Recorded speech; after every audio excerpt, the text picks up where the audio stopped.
세상에서 가장 생각대로 안 되고 힘든 일 몇 가지가 있는데 그 가운데서 특히 더 어려운 것이 뭐냐 하고 조사를 했더니 역시 자녀를 키우는 것이었습니다. 그렇습니다, 여러분. 이 세상 그 어느 부모도 하나님께로부터 맡김받은 자녀들을 아름답고 멋진 삶을 사는 자녀로 성장하게 만들고 싶지, 실패자나 범죄자나 살인자로 만들고 싶은 부모는 아무도 없는 겁니다. 그럼에도 불구하고 말입니다, 이 세상을 살아가는 여러 사람들을 보면은 많은 사람들이 부모의 소망하고는 전혀 달리 대책 없는 인생, 범죄하는 인생, 못된 인생, 남을 속여먹는 인생을 사는 자녀들도, 사람들도 상당히 있다는 겁니다. 아마 그런 이상한 인생을 사는 사람들의 부모들이 그 누구도 자식이 그런 인생 살기를 바라며 가르친 사람은 아무도 없었겠지요. 더구나 이러한 것은 성경에 기록된 인물들도 예외가 아닙니다. 똑같다는 말입니다. 성경에 기록된 사람들을 보면은 아버지에게 죽기까지 순종했던 이삭이라든지, 꿈의 소망을 항상 잊지 않고 살았던 요셉이라든지, 아까 집사님 찬양 인도하면서 얘기했던 기도의 여인 한나라든지, 또 지혜로운 여인 아비가일처럼 다윗의 마음을 풀어 그의 아내가 되어 멋진 인생을 산 것처럼 이런 멋진 인생의 사람들도 있습니다. 그러나 그와 반대로 말입니다, 부모들이 바르게 자라기를 간절히 소망했지만 최초의 살인자 누구처럼? 가인처럼 말입니다.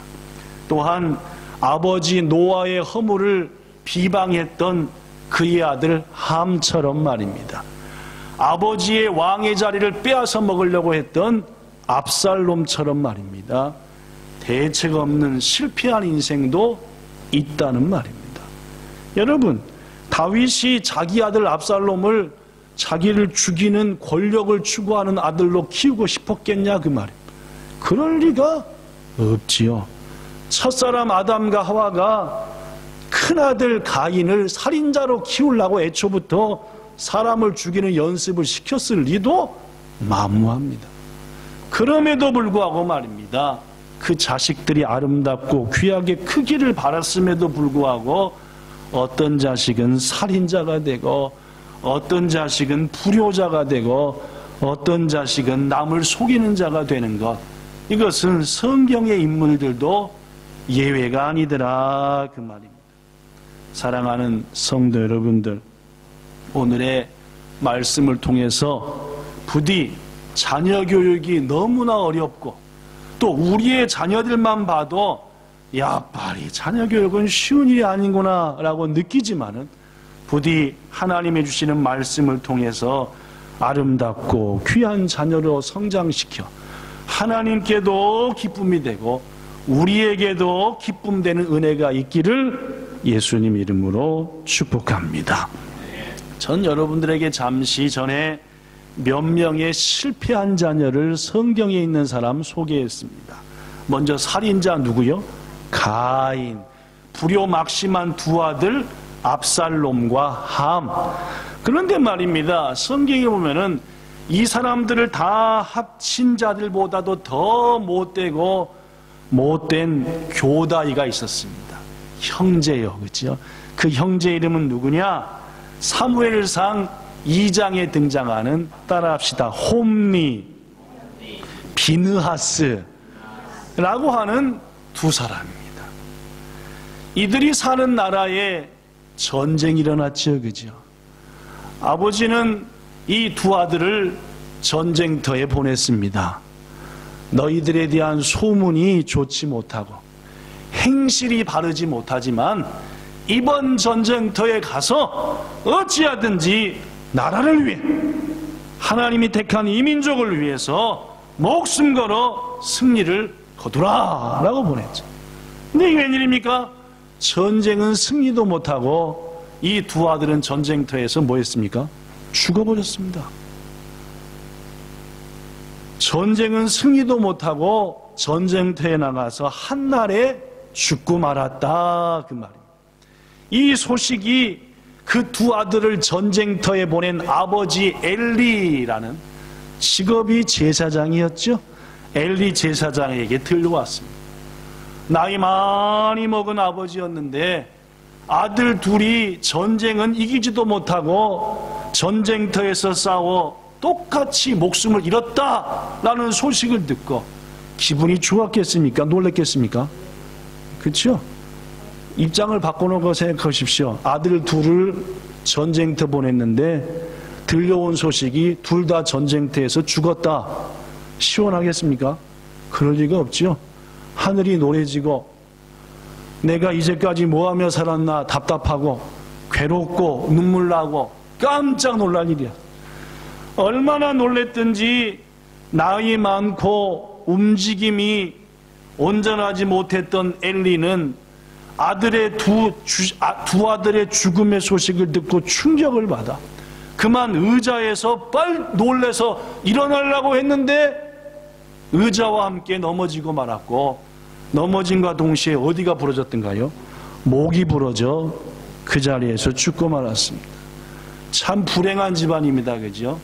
아들들은 전쟁터에서 죽고 그 소식을 전해들은 아버지는 그날 목이 부러져 죽고, 이 가정의 충격적인 아픔은 이것으로 끝나지 않습니다. 이제 때마침 전쟁터에서 나가서 죽은 그 아들의 아내에게, 즉 죽은 아버지의 며느리에게는 태중에 아이가 있었어요. 아버지가 죽었고 또 남편이 죽었고 형제가 죽었다라는 소식을 듣고 얼마나 놀래버렸던지 온몸에 흔들리면서 힘이 들어갔고 순간 뱃속에 있는 아기가 바깥으로 쑥 나온 줄로 압니다. 그런데 그것이 얼마나 고통스럽고 힘들었던지 이 엄마는 아이를 낳으면서 그만 세상을 떠나버리고 말죠. 그러면서 아이의 이름에 대해서 이렇게 외칩니다. 이가봇. 시작. 무슨 뜻입니까? 하나님의 영광이 떠났다라는 말입니다. 정확히 번역하면은 그 영광이 어디 있뇨 그 말입니다. 우리의 가정에, 우리의 모든 삶에 항상 하나님의 은혜가 비치고 미쳤는데 지금 우리 집의 가정에 은혜가 어디 있는고, 하나님의 돌보심이 어디 가버렸는고 하면서 탄식하는 겁니다. 그렇지요? 하루아침에 두 아들 죽고 아버지 죽고 며느리 죽고 그리고 졸지에 태어나자마자 고아가 된 이 불쌍한 아들. 그렇습니다, 여러분. 우리는 이 엘리의 가정, 두 아들 홈리와 비느하스의 가정이 왜 이런 비참한 가정이 되고 말았는지를 이미 성경 말씀을 통해서 잘 알고 있습니다.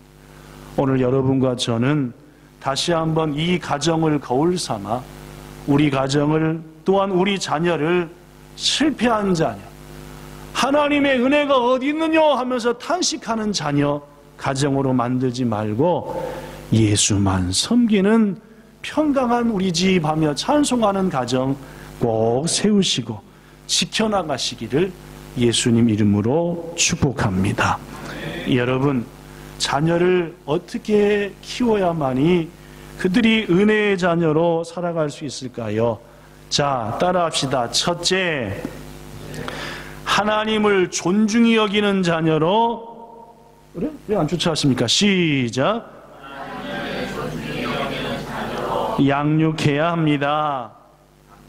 물론입니다. 우리는 우리의 가정이 가정의 달을 마지막으로 오늘 보내면서 꼭 기억해야 될 것은 하나님을 존중히 여기는 자녀, 하나님을 가장 소중히 여기는 자녀로 우리 자녀들을 키워야 한다라는 말입니다. 오늘 본문은 하나님께서 솔로몬을 통해서 우리의 자녀들이 이래야 된다라고 말씀해 주신 매우 귀한 말씀입니다. 말씀 아까는 개역 개정 성경으로 함께 읽었고 이번에는 조금 더 쉽게 번역된 우리말 성경이라는 성경으로 읽어보겠습니다. 제가 1절 읽으면 여러분이 아까처럼 똑같이 2절 읽는 겁니다. 그죠? 거기는 없으니까 여기밖에 없습니다. 내 아들아, 내 가르침을 잊지 말고 내 명령을 내 마음에 잘 간직하여라. 시작. 그렇습니다. 우리의 자녀들이 하나님의 말씀을 간직하며 그 말씀을 붙들고 살면은 장수하고 잘 산다. 3절, 사랑과 성실을 저버리지 말고 그 사랑을 네 목에 메고 성실한 마음을 네 마음판에 새기라. 4절,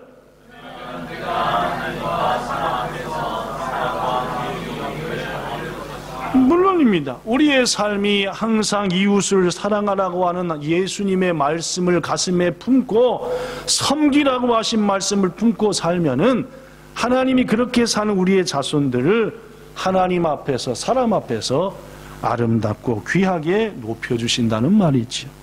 5절, 마음을 다해 여호와를 믿고 너 자신, 너 지식을 의지하지 마라. 6절,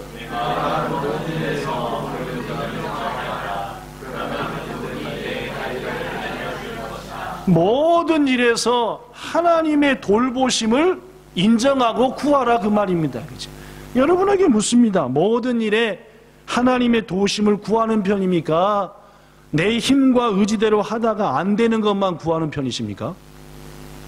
전자요, 후자요? 네? 여러분과 저의 삶이라고 하는 것은 어찌하든지 하나님의 은혜를 구해야 되는데 우리는 곰곰이 살다 보면 지난 한 주간만 봐도 내 힘으로 살고 어려운 것들만 주의 은혜를 구하려고 하는데 하나님은 여러분과 저와 우리 자녀들에게 말하기를 모든 일에 그분의 은혜와 돌보심을 바라고 인정하고 구하라고. 그러면 하나님께서 반드시 네가 어떠한 길을 갈지 살아갈지를 알려주신다. 스스로 지혜롭다고 생각지 말고 오직 하나님을 두려워하면서 그분을 섬기며 악한 일에서 떠나라. 8절,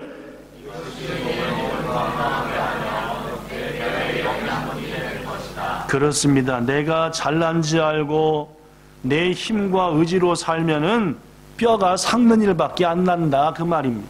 마지막으로 너의 재물과 네가 얻은 것들의 첫 것으로 하나님을 공경하라. 시작.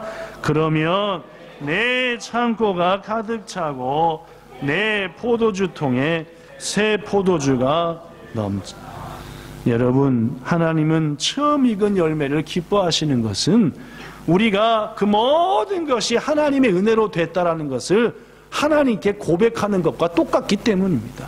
부디 이러한 믿음으로 살아가는 모든 성도들에게 약속된 풍성함이 임하기를 축원합니다. 하나님은 사무엘 선지자와 무엇보다도 엘리의 가정과 우리를 통해서 우리에게 이렇게 말하지요. 사무엘상 2장 30절, 나를 존중히 여기는 자를 나는 존중히 여겨주고 나를 멸시하는 자를 나는 멸시하리라 라고. 상당히 두려운 말입니다. 그죠? 하나님은 어떤 분이냐?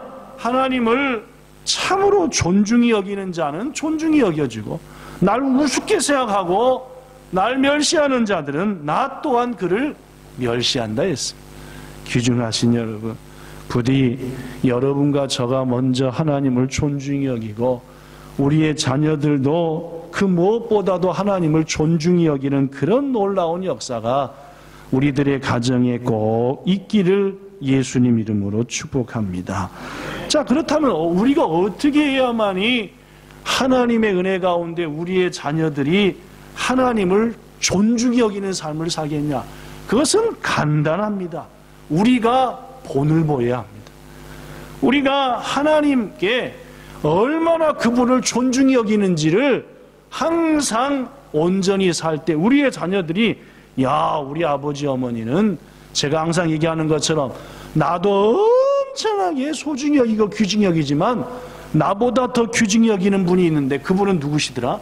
하나님이시더라 라는 것을 자녀들이 알면은 그 자녀는 자동적으로 하나님을 존중히 여긴다는 말입니다.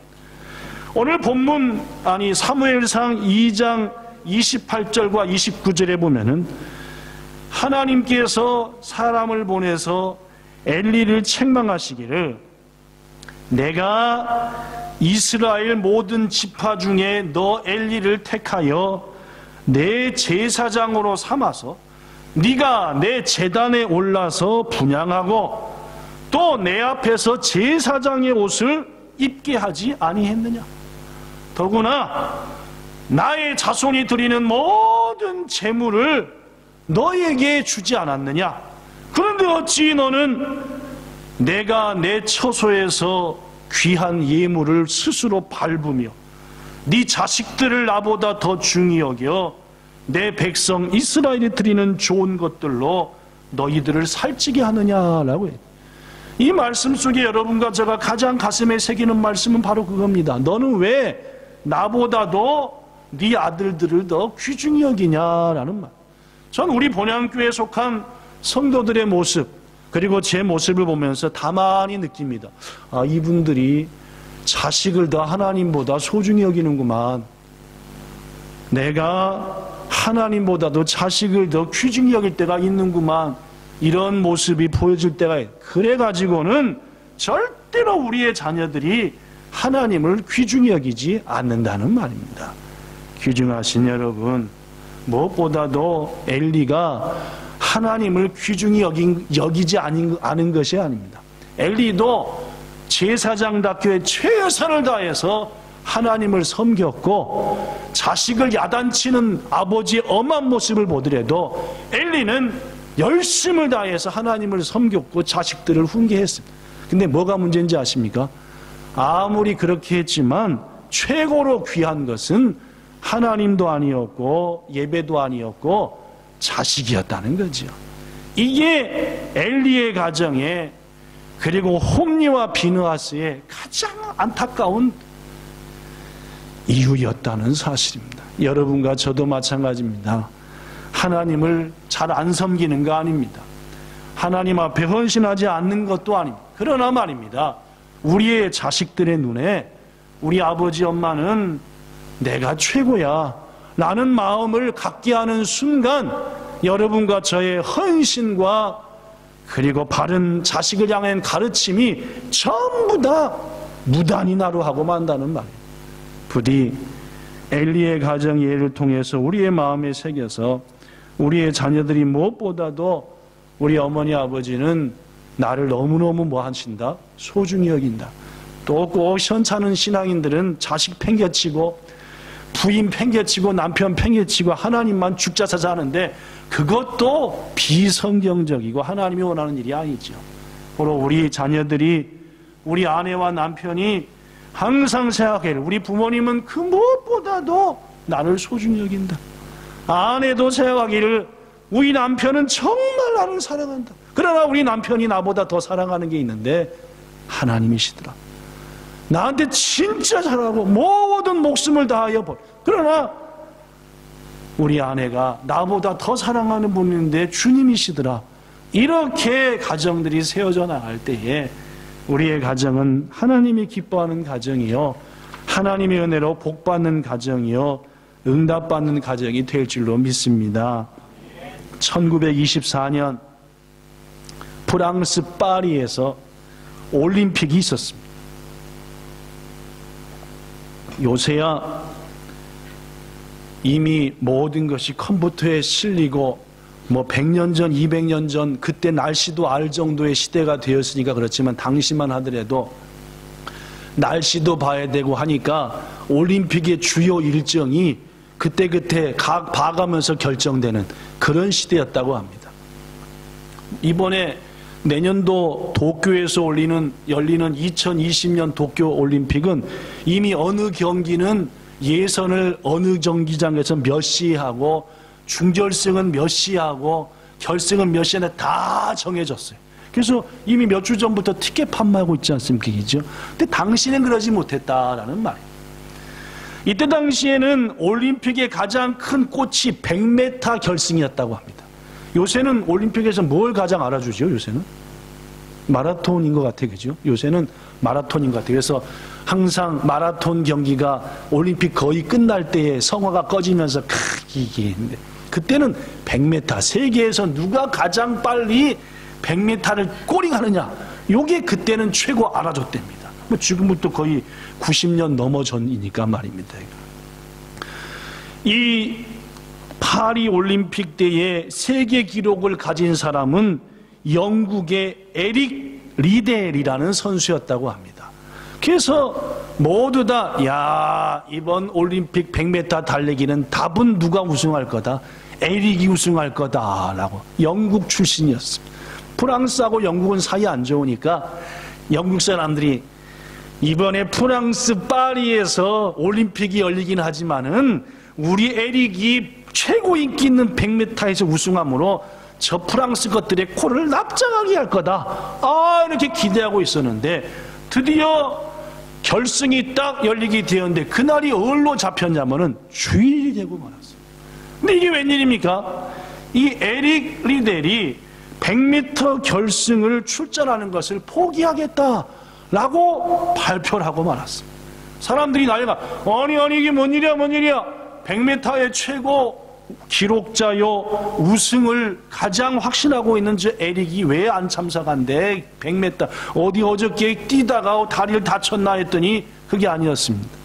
에릭이 말하기를, 나에게 메달보다 나라를 위해서 대표로 뛰는 것보다 더 중요한 것이 있는데, 그것은 바로 주일날은 하나님께 거룩히 예배하는 일이며 그날을 거룩히 보내는 일입니다 라고 얘기를 했다. 그러자 에릭 리델에게 온갖 비난이 쏟아졌습니다. 최고 많이 비난한 게 어느 나라 사람들이었게요? 영국 자기 나라 사람들이었습니다. 저런 조국을 배신한 놈.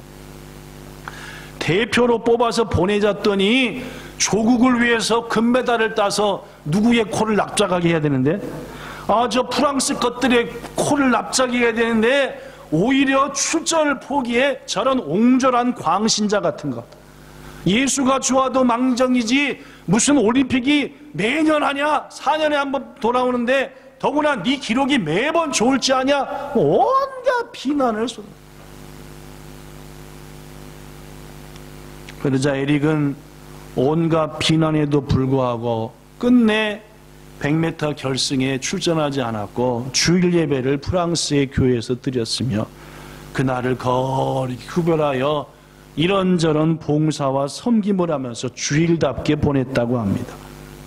며칠 후 이제 400m 달리기 경주가 있었는데, 이게 웬일입니까? 마침 400m 달리기에 출전할 예정이었던 영국 선수가 못 뛰게 된 거예요. 몸이 좋지 않아. 그래서 이제 영국 팀에서 출전은 해서 메달은 따야 되니까 누굴 대신 보내면 안 되겠냐 해서 누구를 보냈겠대요? 그렇죠. 바로 이 에릭 리델을 보낸 겁니다. 근데 이 에릭은 100m가 주 종목이었지 400m 종목이 아니었습니다. 100m는 약 10초 동안 숨도 한 번 안 쉬고 딱 하고 끝나는 얘기죠. 근데 이 400m는 숨을 쉬어요, 안 쉬어요? 안 쉬면 100m가 다 죽어버립니다.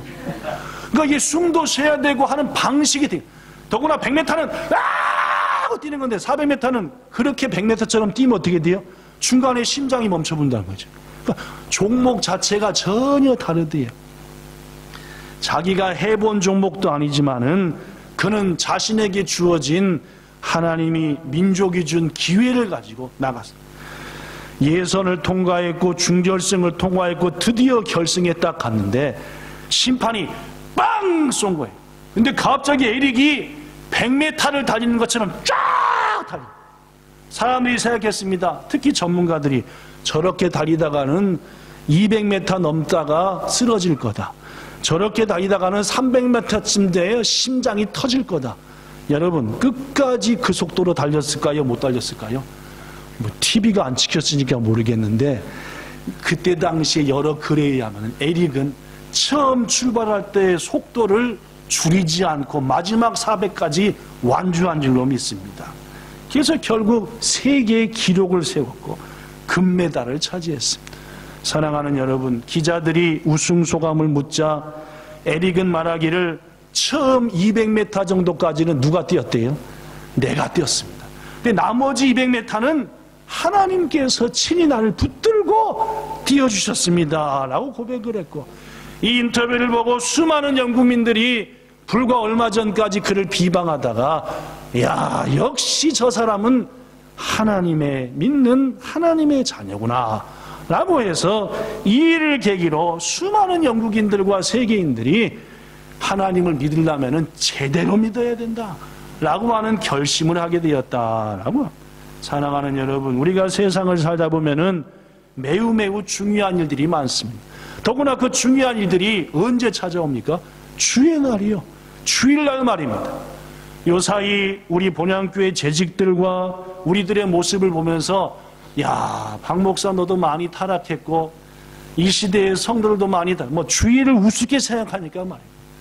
저도 곰곰이 생각해보면은 지난 20년간 주일 성수를 안 한 적이 한 번도 없었는데 요새 눈이 터져, 어디가 터져 하니까 병원에 주일날 쭉 가니 놓여 있어야 되고, 옛날에는 주일날 그렇게 놓여 있으면 마음이 괴롭고 안타까워서 어쩔지 모르겠는데 오늘은 어느 집사님이 말씀을 잘 인도할 테니까 덜 걱정되는구만, 이런 마음이 있으니까 타락한 거 아니겠습니까?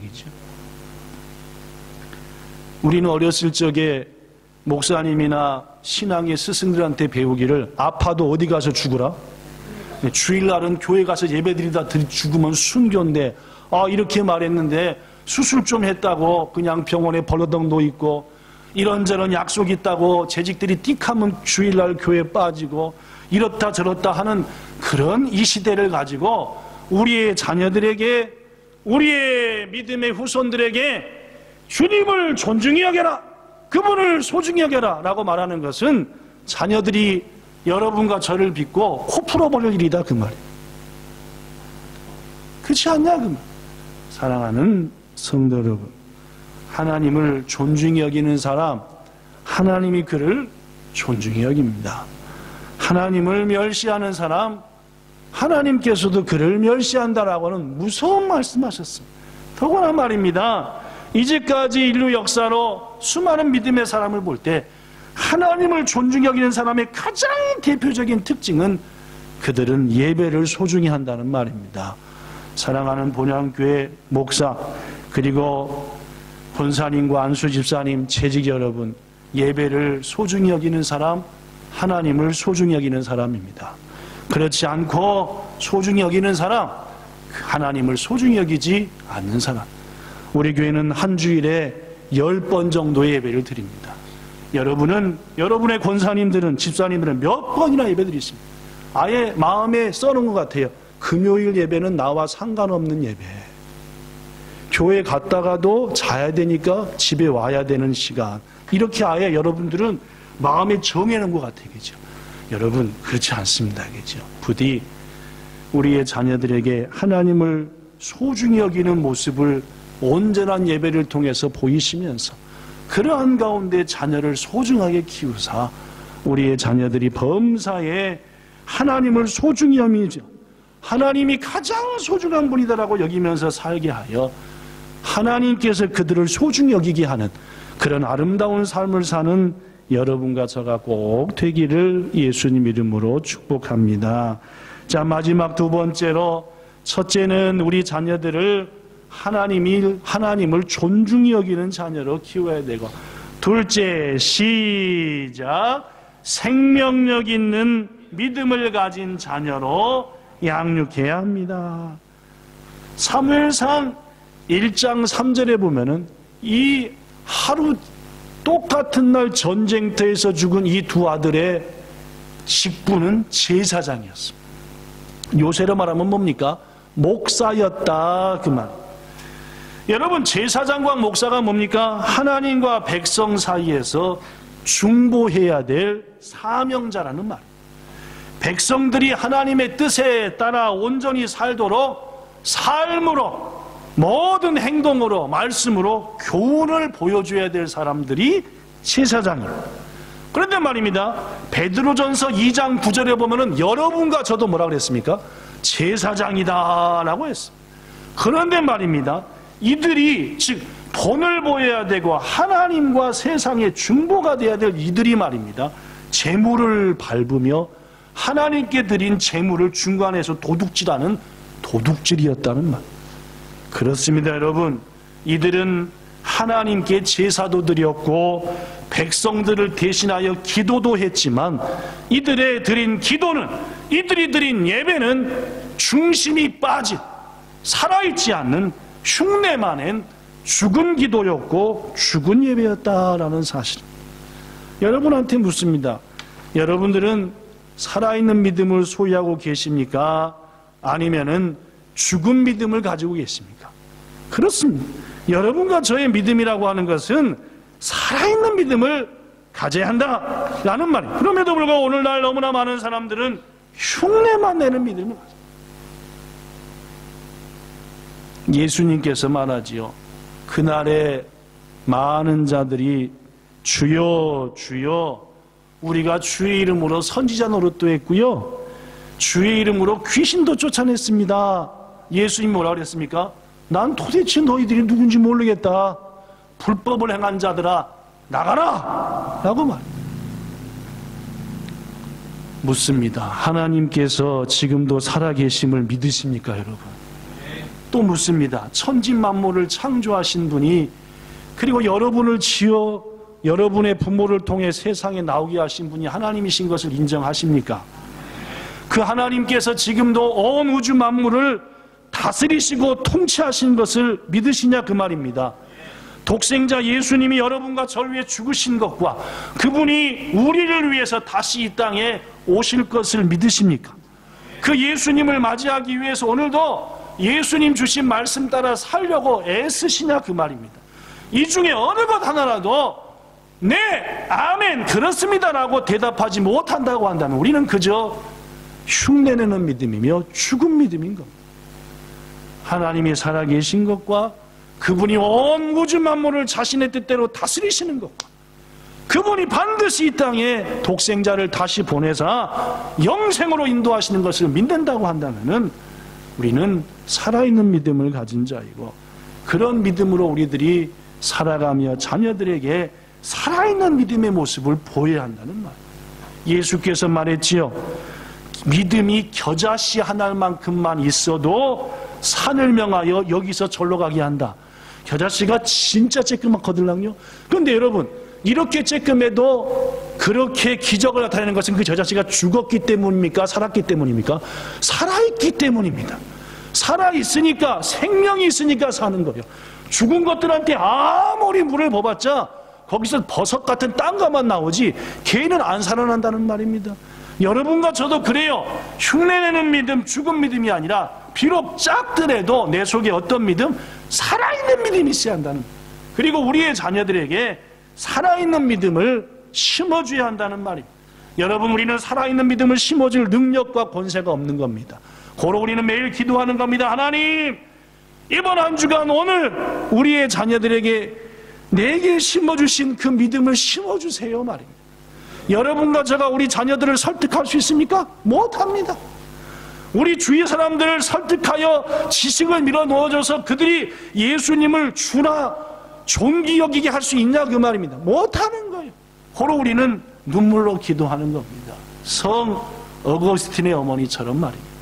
하나님, 저들에게 말입니다, 이 아들에게 이 딸에게 겨자씨만한 믿음이라도 좋으니 살아있는 믿음을 심어주세요. 하나님께서 반드시 우리의 기도를 응답해 주시리라 믿습니다. 말씀을 마칩니다. 1889년 4월에 따뜻한 봄날, 독일을 막 벗어나서 100m도 되지 않은 오스트리아의 브라우나우라는 곳에서 한 소년이 으앙 하고 태어났습니다. 그의 아버지 알로이스는 엄청난 술주정꾼이에요. 술만 먹으면은 사람을 잡아 패는 난폭한 사람이었고, 더구나 무례한 사람이었고 권위주의자였습니다. 그래서 이 아버지 알로이스는 어릴 적부터 태어난 아들을 때리고 학대하고 또 때리고, 술만 먹으면 발로 차고, 이놈. 그의 어머니 클라라는 아버지 알로이스의 조카이자 두 번째 부인이었습니다. 콩가루죠? 왜 콩가루예요? 아니요, 조카래니까요. 아버지의 조카래니까, 그의 엄마가. 그럼 뭐예요 도대체? 족보가 어떻게 되는 거예요?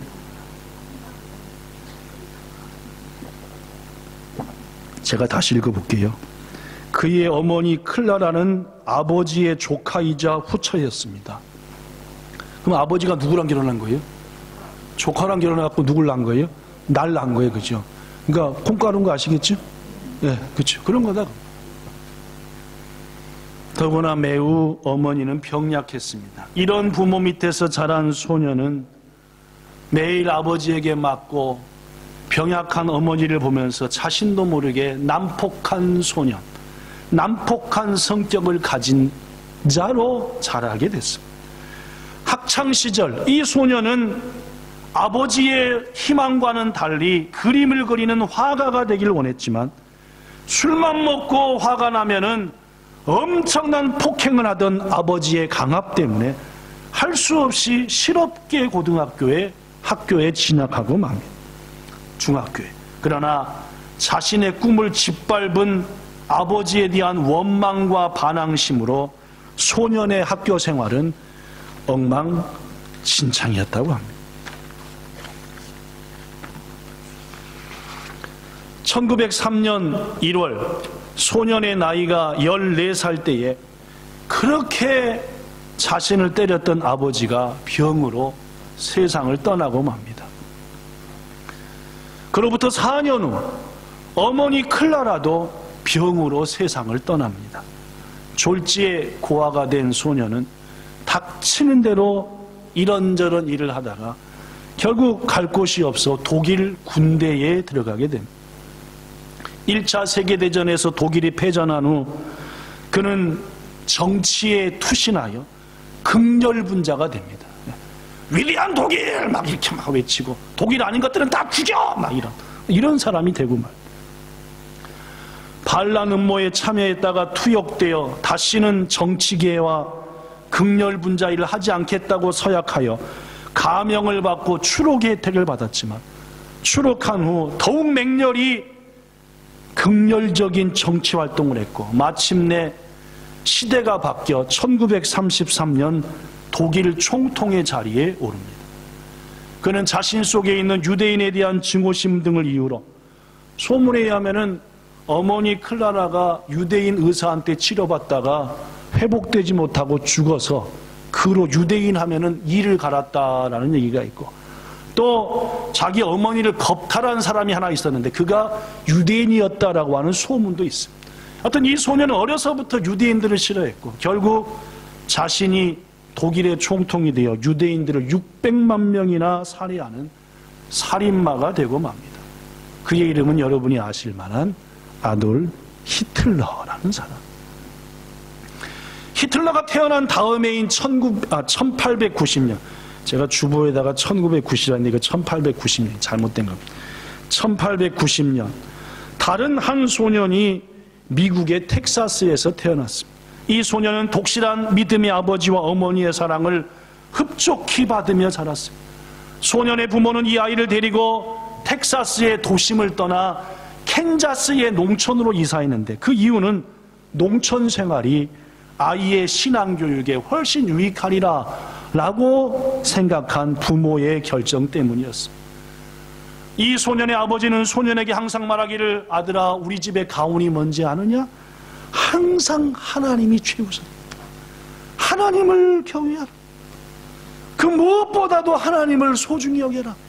이 교훈을 아들에게 어려서부터 심어주었습니다. 소년의 어머니는 매일 저녁 한 가지 소년을 위해서 하는 일이 있었습니다. 그것은 이 아들을 품 안에 안고 간절히 하나님께, 하나님, 우리 가정의 교훈대로, 우리 가정의 가운데로 사랑하는 아들이 하나님을 최고로 소중히 여기는 아들이 되게 하소서. 이 민족을 위해, 세계를 위해, 하나님의 나라를 위해서 헌신한 아들이 되게 하소서라고 기도했으며, 소년은 훗날 자신이 늙어서도 내 인생의 가장 큰 추억은 어릴 적부터 나를 그 품에 안고 기도해 준 어머니의 기도의 시간이었다라고 고백했다고 합니다. 이 소년 역시 군대의 흥미를 느껴 웨스트포인트 사관학교에 입학했고, 1944년 소년은 장군으로 성장했고, 전쟁터에서 자신보다 1살 위인 히틀러를 만나게 됩니다. 바로 이 사람이 당시 연합관 사령관이었던 아이젠하워 장군이었고, 훗날 대통령이 11개월에 걸친 아이젠하워와 히틀러의 치열한 전투는 마침내 1945년 4월 30일 히틀러의 패배로 끝이 납니다.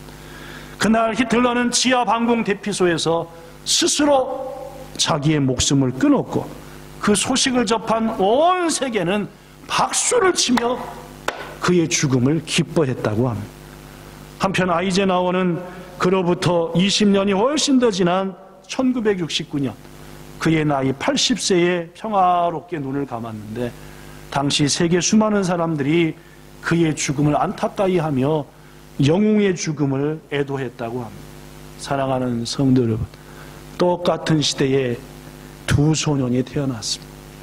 한 소년은 술주정뱅이의 폭행을 일삼는 아버지, 병약한 어머니 밑에서 그저 그 폭력을 피하고자 여리저리 도망치며 살았던 소년이요, 한 소년은 믿음 안에서 어찌하든지 하나님을 공경하라 하면서 키움받은 소년이었습니다. 둘 다 군인이 되었지만은 한 소년은 세계를 전쟁으로부터 구한 군인이 되었고, 또 한 소년은 세상을 전쟁의 참화로 밀어넣는 소년이 되었다는, 우리는 어떤 부모가 되어야 되겠습니까, 여러분? 우리는 우리의 자녀들에게 무엇을 가르쳐야 되며 무엇을 보여줘야 되겠냐라는 말, 자명합니다. 하나님을 존중히 여기는 자녀로 우리들의 자녀들을 위하여 기도합시다. 무엇보다도 생명 있는 믿음을 하나님께서 우리 자녀들에게 심어주세요 라고 기도하며 자녀들을 양육합시다. 무엇보다 우리의 자녀들이, 우리 엄마 아빠는 나를 뭐 한다고요? 엄청나게 사랑하고 소중, 그래야만이 그 자녀들이 아름답게 크거든요. 그러나 우리 엄마 아빠가 나보다 요만큼 더 사랑하시는 분이 계신데 그분은 하나님이시더라, 이 사실을 분명히 여러분과 저의 삶을 통해서 보여주고 가르쳐 기도함으로 이 시대에 하나님과 사람들 앞에서 귀중히 여김받는 아름다운 인생을 살게 하는 자녀로 만들어내고만은 여러분과 저와 모든 본향의 부모님들 되기를 예수님 이름으로 축복합니다. 좋으신 하나님, 자녀는 내 것이 아니라 하나님이 맡기신 것임을 압니다. 주님, 언뜻 우리의 모습을 보면은 하나님보다 훨씬 더 자식에게 모든 사랑과 헌신을 다 주어버리는 것 아닌가 하는 마음도 있습니다. 버릇없는 자식일수록 하나님을 향한 우리들의 마음이 버릇없음을 우리는 분명히 압니다. 우리가 하나님을 온전히 공경할수록 우리의 자녀들도 하나님을 공경하는 삶을 사는 줄로 압니다.